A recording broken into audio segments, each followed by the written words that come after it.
हाय नमस्कार, मी शोभा तुम्हा सगळ्यांचे अगदी मनापासून स्वागत करते माझ्या एका छोट्याशा ब्लॉगमध्ये. कशा आहात सगळेजण? श्री स्वामी समर्थ. शुभ सकाळ सगळ्यांना. तर आज आहे शनिवार आणि अक्षताला माऊलीला सुट्टी. तर माऊली काल बघा सुट्टी ना, तर गावाला गेलाय. तर सकाळी सकाळी इतकी गडबड झाली ना, आज देवपूजा अगोदर आवरून घेतली आणि आज माऊलीच्या पप्पांचा उपवास आहे. तर स्वयंपाकाला पण सुट्टी, माऊली पण गेला गावाला आणि आपल्या अक्षतं चाललंय बघा तिकडं चहा आणि पाव खायचं. तर आज उशिरा आंघोळ केली, उशिरा उठली. आता 9:30 पावणे 10 वाजलेत. तर आत्ताशी अक्षय उठली आपली. आता तिथे चालले चहा पाव खायचं. तर माऊलीच्या पप्पांना फरायचं वगैरे करायचे आणि कालचेच बघा ब्लाऊज जे राहिलेत ना ते आज शिवायला घ्यायचे आणि त्यात ना गवताला पण जायचे. म्हणलं असं आता गवताला जायचे आणि सकाळी सकाळी देवपूजा. सगळ्यात अगोदर माझी देवपूजा असते आंघोळ केल्या केल्या. चला ऊन आता सध्या वाढायला लागले थोडंसं. एक 10:30 पावणे 11च्या पुढं ना ऊन वाढायला लागले आणि सकाळचं बघू असलं आपलं. आता हे बघा 9 9:30 वाजले की आता थोडंसं कडक असं ऊन पडायला लागले. कपडे वगैरे धुवून घेतली. आज गवताला जायचे सकाळी सकाळी ना. म्हटलं चला सकाळी सकाळी गवत आणलं तर बरं पडतं. परत दिवसभर जे काही कामं दळणं वगैरे दळायचं आणि आपल्या अक्षर चाललंय आता छान पाव खायचं. चला आता गवताला जायचं. एक दिवस ब्रेक दिला की दुसऱ्या दिवशी लगेच जावं लागते गवताला. आणि ब्लाऊजचे पण कालचे जे राहिले तेवढं पूर्ण करायचे.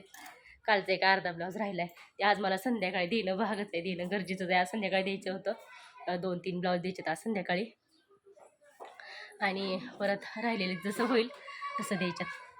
तर चला आणि कुठं जायचं म्हणलं तर गवताला वगैरे जायचं असेल तर अगोदर शेळीला वैरण पाणी करावं लागते आणि आता उन्हाचा कडाका वाटायला लागलाय ना. तर चला हे बघा असं गवतासाठी ना शर्ट धडपा वगैरे घ्यावं लागते. कारण शर्ट नाही घातलं तर भरपूर असं हे होतंय. उसात वगैरे गवत काढायचं म्हणलं तर सगळं अंगाला ना कापते. कपडे भांडे करून घेतली. तर चला माऊलीच्या पप्पांना खिचडी करायची अजून मला आणि मग लगेचच गवताला जायचंय. संध्याकाळचे 8 वाजून गेलेत बघा आणि एक 4-5 वाजल्यापासून ना दळणं दळायचं चालू आहे माझं. व्हिडिओ काही शूट करायला वेळ भेटलाच नाही आणि आत्ता म्हणलं चला थोडा का होईना व्हिडिओ शूट करूया. तर मग अशीच ना दिवाबत्ती वगैरे केली. आज माऊलीच्या पप्पांचं शनिवार आहे. 4-5 वाजल्यापासून बघा दळणं दळायचं चालू होतं. तसंच ब्लाऊज शिवायचं चालू होतं आणि शेवटी काय ब्लाऊज आज पूर्ण करून ठेवला. आणि माऊलीचे पप्पा बघा सकाळी सकाळी लवकर भाडं घेऊन गेले. त्याच्यानंतर परत त्यांना पंढरपूरला जायचं होतं. पंढरपूरचं पण भाडं होतं. नेताना ना मस्तपैकी कंदी पेढ्याचा प्रसाद आणलेला आहे. तर बघू. आणि त्यांना बघा एकच कणीस दिलेलं होतं, कोणी दिलं तर माहीत नाही, स्वीट कॉर्नचं. तर ते पण मी सोडलं आहे. तर आता स्वयंपाक बनवायचा आहे आणि सकाळी सकाळी ना व्हिडिओ शूट करायचं. देवाला ह्याला जायचं होतं ना आम्हाला गवताला, ते पण राहून गेलं. व्हिडिओ शूट करायचं गवत घेऊन आल्यानंतर ते पण राहून गेलं. नंतर आल्या मिशनीवरती बसायचं होतं. तर आणि आज आमच्या इथलं बघा मतदान होतं. तर मतदानला पण जावं लागलं. एक अर्धा पाऊण तास त्याच्यातच गेला.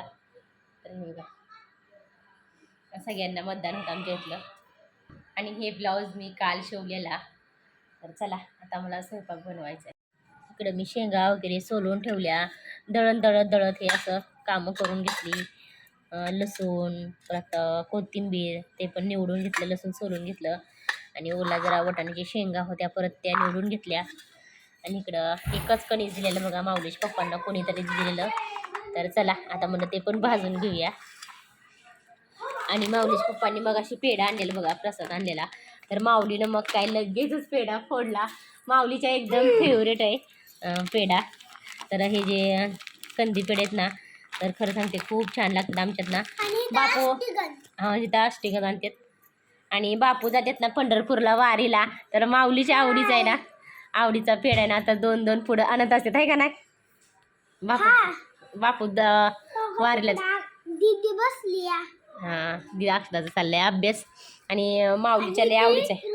मस्त आहे, छान पेढे आणले तर या सगळे पेढे खायला. हां आणि ते पण माऊलीच्या आवडीचा पेढा आहे.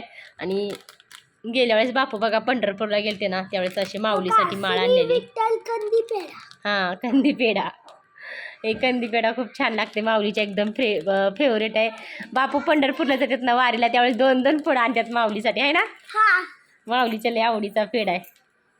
तर चला आता स्वयंपाक बनवायचा आहे. माऊलीला लय भूक लागली.